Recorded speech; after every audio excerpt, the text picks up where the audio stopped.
everyone. Good afternoon. Very warm welcome. We'll want to work in a slightly different way. Can I just ask you to pop your microphones onto mute, please? Just helps protect the sound quality. But do feel free to keep your cameras on. It's lovely to see lots of faces. We've got some healthy numbers for the webinar today, so we'll just give it another few seconds before we get started.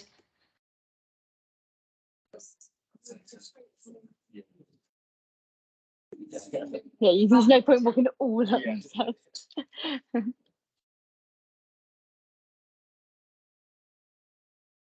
Thank you. Wow, there's a lot of people on this.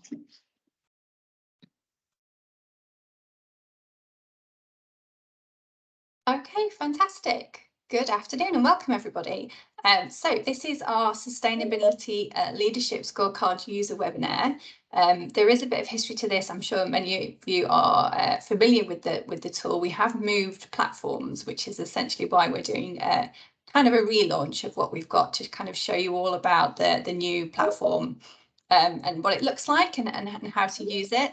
But we're very excited to have you with us. I'm very proud of what we're doing collectively as FE and HE to drive forward our sustainability goals and of course our carbon zero journeys.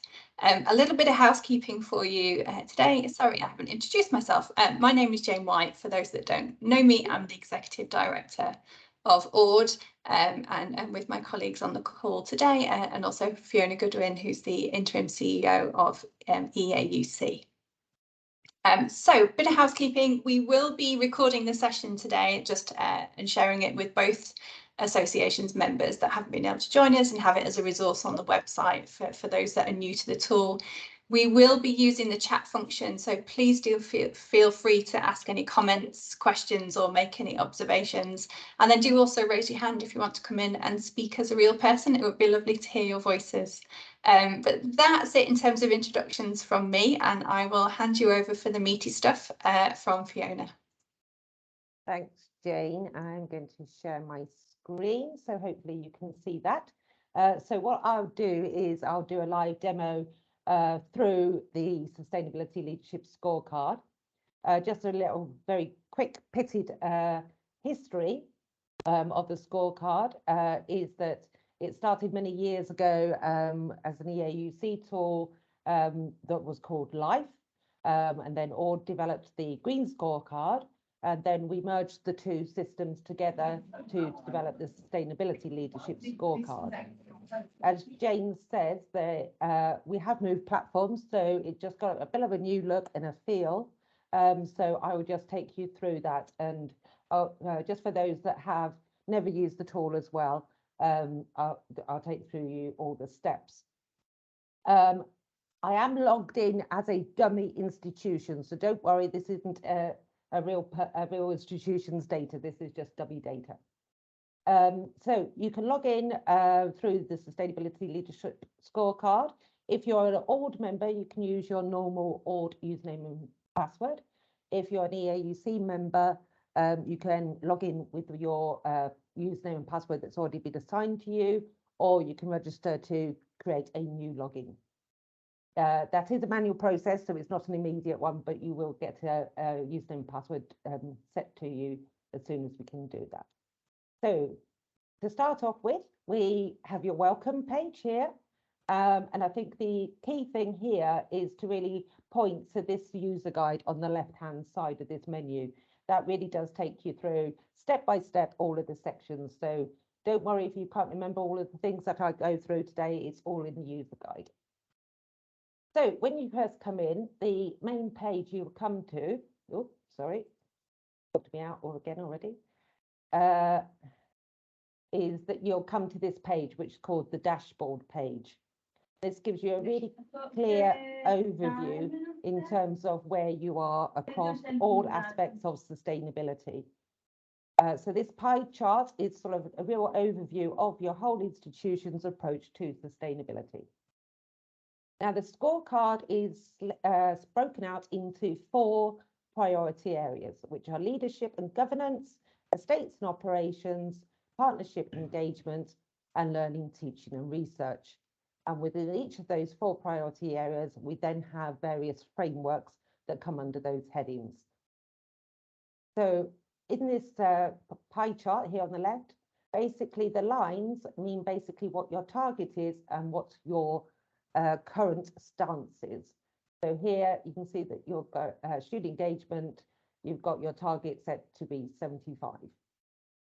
Also here on the right-hand side gives you a quick overview of where your scores are across each of the priority areas. So you can see which priority area you're really exceeding in and which priority areas you're not doing so well in. So for example, here on the green ones here, the partnership engagement, you can see that's got a lower score than you have under leadership and governance. At the top here, this gives you your overall score as an institution. So you have sort of a no level score, a bronze, a silver, and a gold, and then a platinum as well. So this gives you that overall function. Up here on the top right, you can also export all of this into a PDF, which then can be really useful to be included in your senior management reports, for example, or reports you do to subcommittees. And it really does give that overview of where you currently are. So the basic elements of the Sustainability Leadership Scorecard is it's a self-assessment tool. So you basically self-assess across all of the areas within the scorecard of where you think you are. Now, there's various different ways that you can approach this, and no one way is the right way or the wrong way. You can do it however you wish. And there's plenty of case studies also here on the left-hand side that kind of go through on different approaches that institutions take.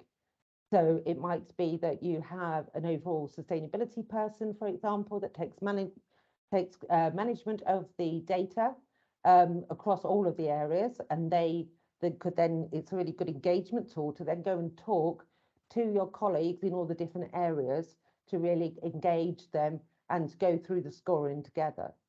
Or you can, for example, assign different areas to different colleagues. So, for example, you might want to put the staff engagement and human resources to your human resources people, your estates and operations to your estates teams. You might have your partnership and engagement people, procurement people as well. And then you might have your leading academics and student engagement contacts. As I say, there's different ways of doing it. And as I say, there's no good or wrong way to do it. So I'll go through each of the scoring and how that works in a second. I'm just going to take you through. So up here on the left-hand side, you can see that it's got various tools listed here. And basically, if you go to the tools function here on the left, this then has some built-in sort of pre-scoring, if you like. So if you have, for example, responsible futures, you can tick that box, and then it shows here on the right-hand side what kind of score it is giving you, and then basically that pre-scores you. So if you've got that, then you can already just tick that box, and it would automatically put all these scores into your system. And the same, so if you've got BRIAM, for example, again, that's where you'd put all these scores here. Obviously, some of these tools have different levels.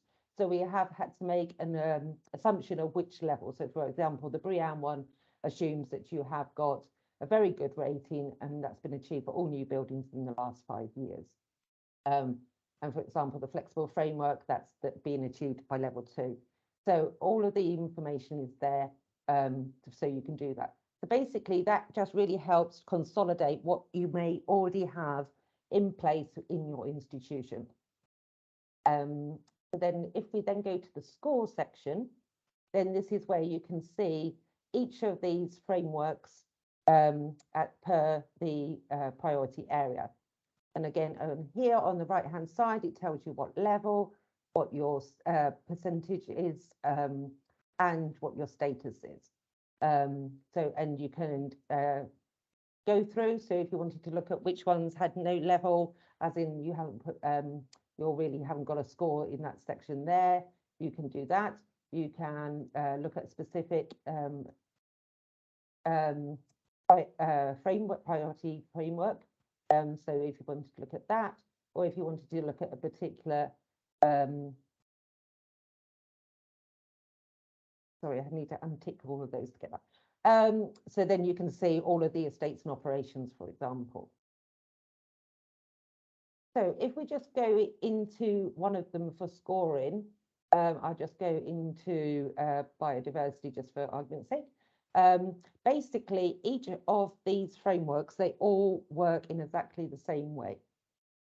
So you go into one, and basically you can see that there's 8 different areas within this framework. And again, those 8 areas are exactly the same in each framework. It is shown as a linear thing, but it's not, and you can jump in between them. You don't necessarily have to do them in that order.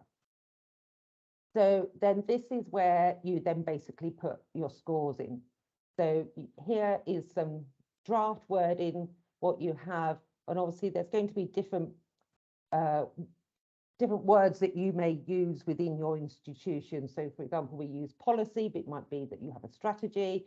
You might call it a sustainability strategy, or you might call it a carbon management plan, or what have you. So it doesn't really matter what you call it, as long as it's something like. So basically on this one, we're looking at the policy and strategy area. So this is basically, do you have a policy? Is it aligned to your overall sustainability strategy or carbon management plan? Is it aligned and reviewed regularly, but there's no clear reporting lines? Then going on to that, but with no formal management structure. And obviously the highest score would be that it's an aligned policy, reviewed regularly, clear reporting lines and formal management structure. So basically, this is where your self-assessment area comes in. So basically you can say, right, I think we do have a policy, it is reviewed regularly, but it's not actually within the formal structure. So we can say, right, I'm going to give myself a 3, and then my target will be to do that. You can also, in these boxes, put any narrative you want here. So these are just text boxes. And also in terms of target, that can be whatever your timeline is. So you might be that you have a 5-year plan, and therefore that's your target. It might be a 1-year plan, and what have you. So it can be whatever sort of timelines that suit your own institutions. So it's as flexible as possible. Also up here, you may see that we have the SDGs. I'll go through that in more detail later on, but you can see each of the frameworks have got assigned SDGs in here. So again, if you just go click across the screen, you can go through. So the next one is stakeholder engagement, and the next one is action planning, measurement, communication, training and support, implementation. And the final one is the link to the curriculum. Now, this is what really makes the scorecard unique, as in any other sort of off-the-shelf kind of sustainability kind of scorecards or systems, what have you. This really is bespoke to the education sector. So obviously the core business of a university or a college is the curriculum, is the learning and the teaching. So that has got to be in every single policy. So for example, we are under biodiversity.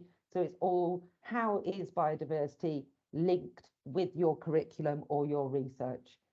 And that, again, as I say, is the constant thing that is across all of the frameworks. So we are in the estates and operations section here, and at the top here you can see all the different frameworks, and you can click across those, and again you can see that the 8 cells underneath are all exactly the same. And obviously you could decide in terms of your organisation what sort of areas you want to focus on. So then that then produces your score and your current target.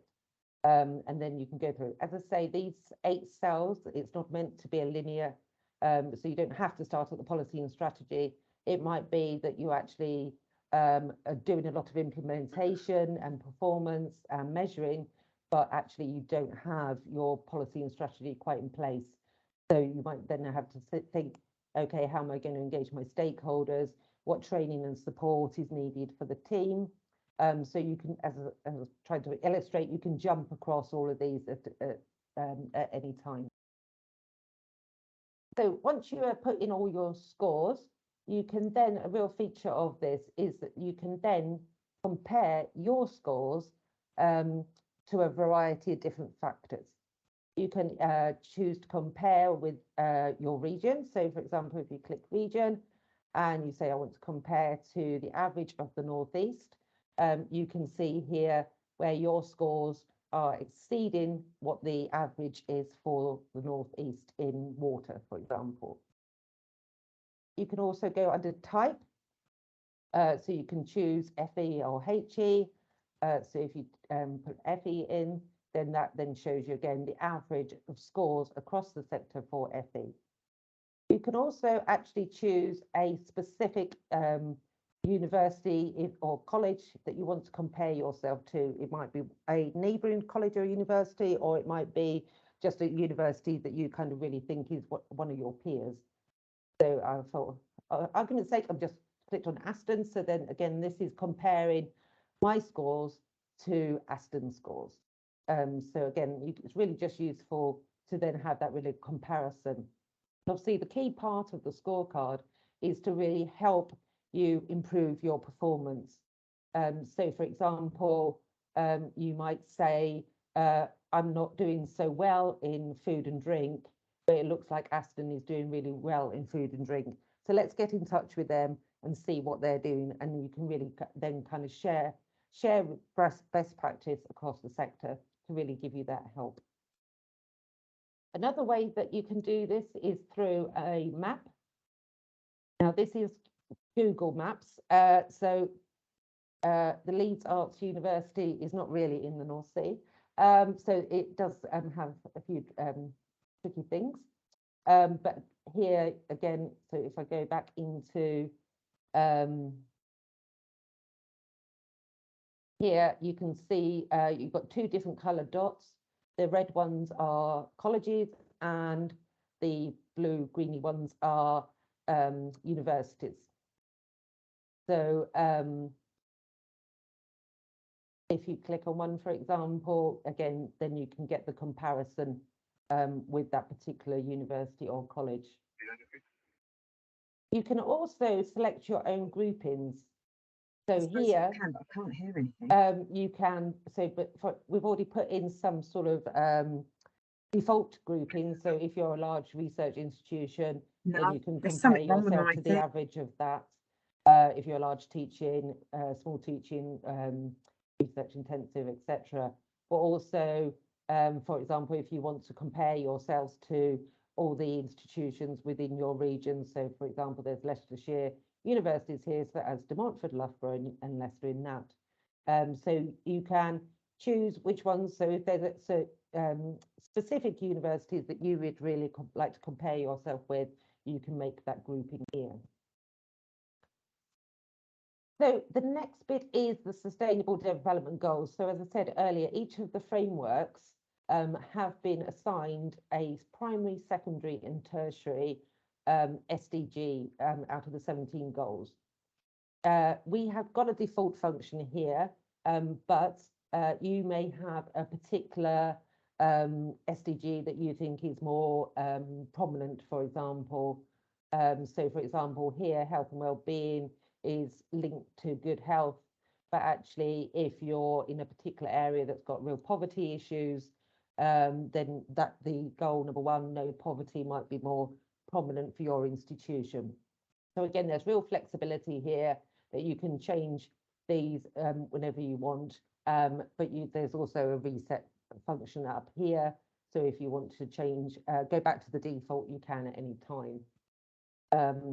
And then here on the right is basically using the scores on how the mapping has gone through each of the frameworks. This gives you what your actual impact is against that particular sustainable development goal, but which is based on your actual scores. And then what is your potential in terms of what kind of impact you could have. And again, that's based on your targets. So for example, good health and well-being, currently your actual is a limited impact due to your scores, but because of your target scores, you will then have a medium impact on goal 3, good health and well-being. You can also download this as a PDF as well, and that can actually be used as part of your reporting to the Times Higher SDG ranking, particularly under Goal 17, under partnerships, which they will accept as evidence of how you map your SDGs. And it can also be used for those that report to the SDG Accord as well. So then that we also offer, so as I said, it is a self-assessment score scoring system, but if you do want to have external verification, then we can do that for you. And then basically you would have to submit all of your scores, and then we would have interviews and appraisal performance, and then adjustments and amendments to any scores where we think maybe you scored yourself under or scored yourself over in certain areas, and then we'll issue you a gap analysis report that would really point out sort of what are the areas where you're doing really well, but what are the areas where you're not doing so well, and that's probably where you need to have your focus. And I think that's one of the real key things for the scorecard, is that it does give you that kind of roadmap, if you like, in terms of, you know, assessing where you're really strong performing, but also where are your weaknesses, and then that can really help drive your sustainability strategy and action plan in terms of what to focus. We would then give you an externally verified rating, and that would be valid for 3 years. There is an additional cost to that, and that kind of depends on which priority areas that you want to work on. So you could just do it for one particular priority area. So for example, if you just want to do estates and operations, we can do that for you, or we can do it across all 4 priority areas. So just get in touch with us if you would like to know any more about that. As I've already said over here, there's lots of case studies that we have in terms of how they've used it and what kind of impact it's had on senior management, but also what the approach is. And as I say, lots of institutions have lots of different ways to approach how they actually use the scorecard. So it really is a really useful tool for engaging other areas of your institution. And again, there's sort of benefits here and there. So we've got lots of different case studies there that you can go through and read, both from HE and FE. And again, as I said, the user guide here, again, that talks you all through each of the areas and how to access that. And that's also always available here. If you need any help, just do get in touch with us, and we can help you go through that, any questions that you may have. So I shall pause there and hand back over to Jane for any questions. I'll stop sharing as well. Thank you very much for taking us through that, Fiona. Yeah, just a time now really for you to ask any questions. If you haven't used the tool before, if you've got any questions about that, or I guess it's also prudent for us to say that our focus has been on transferring this from one platform to another.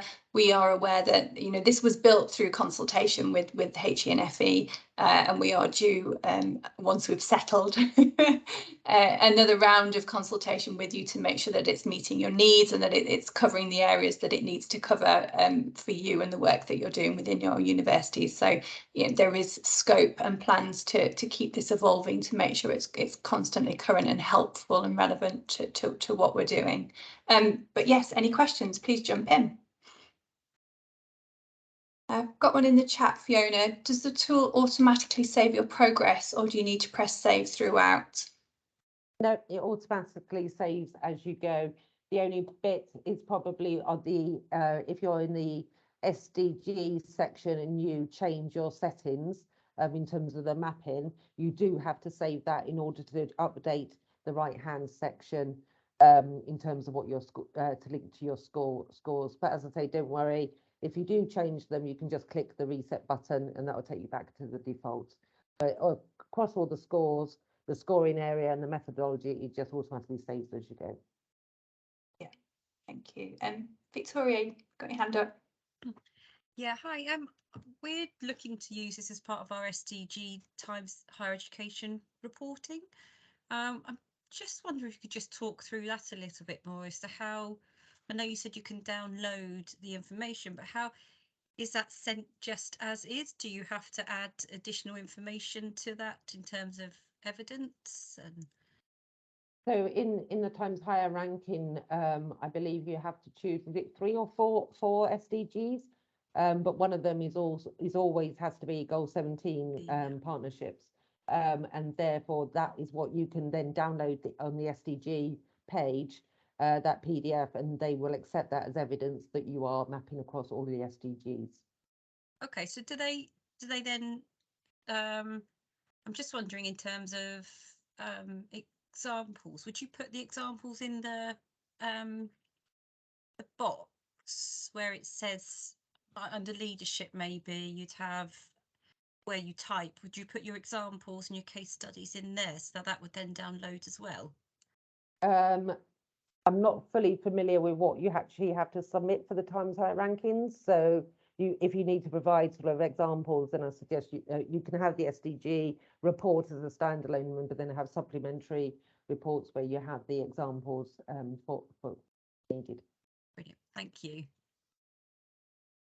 A question around previous year's submissions and whether you can see what's the work that's been done before you, and how it works when you've got multiple people within the same institution accessing the same portal. Yes, so that's a really important point, is that if you do assign different areas to colleagues to submit, obviously you'll have to just be really clear with them that they are only to score their particular area that they're responsible for, because they have access to the whole system. And if someone has previously used the scorecard, when you first log in, if you're new to this, you will then see the scores that have already been submitted, and then you can also see previous year's scores as well. So if you're in your year 2, if you like, you can see the scores from the previous year. Lovely, thank you. I can't see any more questions coming through, but please do post them or raise your hand if you want to come in. It's worth saying as well, in the past we've done a bit of an annual report from the data that's within it, which is anonymised, but it helps us to paint a picture within HE and FE of where we are, the things we're good at, the areas that we need to perhaps focus on. We're likely to pick that up again once the tool's been used in anger a little bit for a few months, aren't we? Yeah, absolutely. And I think from both of our membership organisations, that's a really useful report for us, because then we can see the areas where the sector are struggling. So, for example, in our last annual report, risk was a very low scoring area within the scorecard across universities and colleges. So therefore, that means that we as member organisations can then respond to that, and then develop more resources and tools, for example, on that specific area. So, for example, from an EAUC point of view, we've set up a risk community of practice group, so that kind of shows how it's really valuable having the annual report, because then we can see where you are struggling, and therefore we can focus our support in those areas. There's a good question from Stuart. So I think I'm interpreting this right, but if you're in the very early stages of your sustainability journey, there's a nervousness of using tools like this with gold, silver, bronze, platinum. I guess a reassurance for everybody that this is not publicly available. It's not used. We're not creating league tables or ranks or saying anybody is better than anyone else. It's purely for the sector to use and to help each other. So like in the example you gave earlier, if you're particularly weak at one area and another institution is particularly good from what you can see on your benchmarking comparisons, then get in touch, have a conversation and see how you can help each other along the journey. But it's not our intention, and at no stage will we start to say so-and-so is a gold and so-and-so is a bronze. That's absolutely not what this is ever going to be about. Yeah, and just to reiterate, when we do our annual report, as you said, Jane, we do not put any individual institution scores in there at all. All of the data is aggregated on on the sector level. Obviously, we do include in the annual report a list of institutions which are taking part in the scorecard, but again, they're not pinpointed. We do have some case studies that we put in the annual reports as well, but obviously that's completely with permission and engagement with those particular institutions, and they have approved that information as part of the case study. Emily asks, when you're inputting your scores, is there anywhere that shows you the scores from the previous years, or if they have been updated recently, so when they were last changed? I don't believe it does have a date stamp on it, so that's probably where you can put the information in the narrative boxes at the bottom of each of the scoring pages. So you can either put, you know, so if you put in a target score, for example, you can write in the narrative that the target is by 2030 or something like, and then you can also have a data saying when it was last updated. And you know, you can put information in terms of also, you know, how you come to that decision of what score you've given yourself. And again, I think that's sort of really key, because I think a lot of institutions will probably score themselves quite harshly. So I think that's when you need to really have that engagement with your colleagues and kind of talk about, well, what is good, you know, what does a 4 look good, what does a 4 look like, you know, versus what does a 2 look like. Obviously there is some interpretation of that, but hopefully the text, you know, we provided within, you know, in each of them to say like, this is what a 2 is, this is what a 4 is. But as I said, don't get too het up with the wording of such as using the words of policy or strategy. You know, there's so many different words you can use for those kind of things. It's just whatever kind of document or process that you have in your institution. Fiona, I'm just picking up on Stuart's post.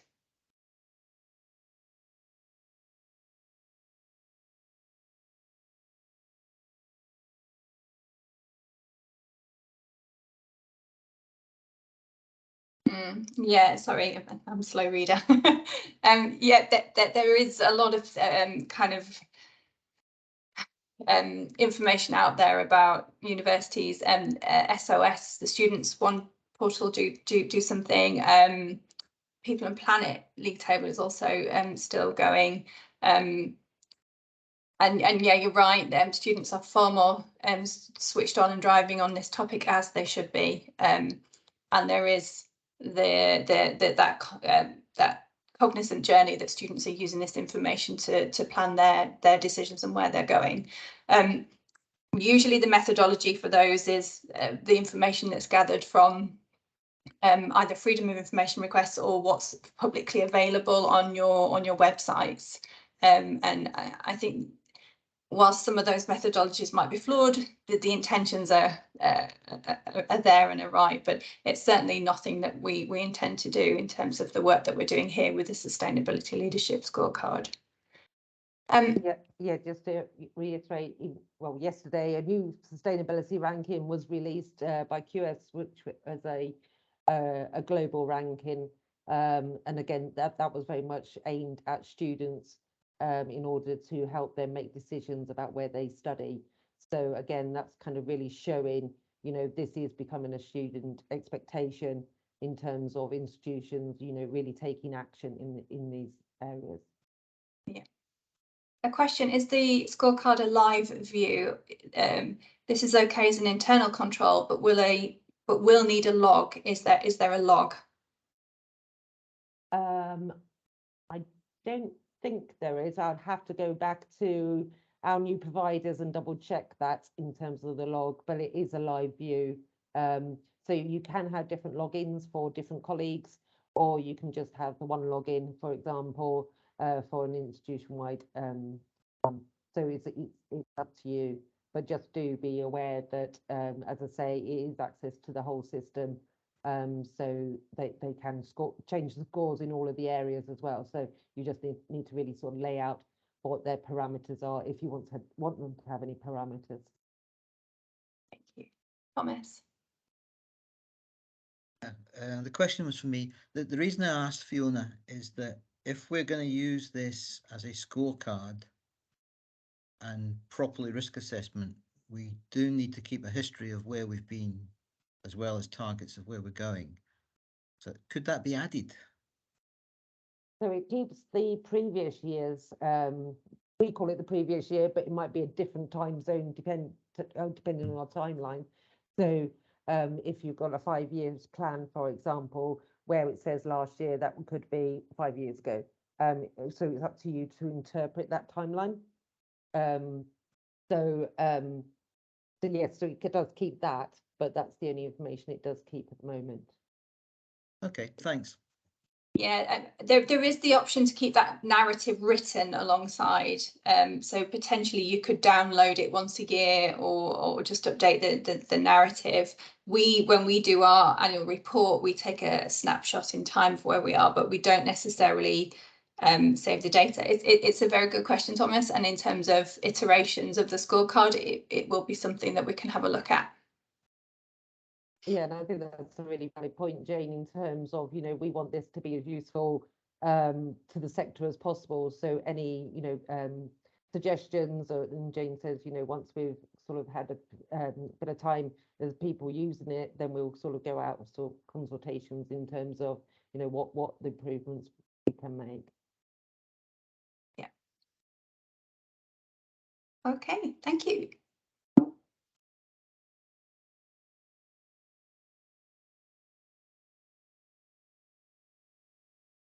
Okay, you get that, Fiona? So in terms of local standards.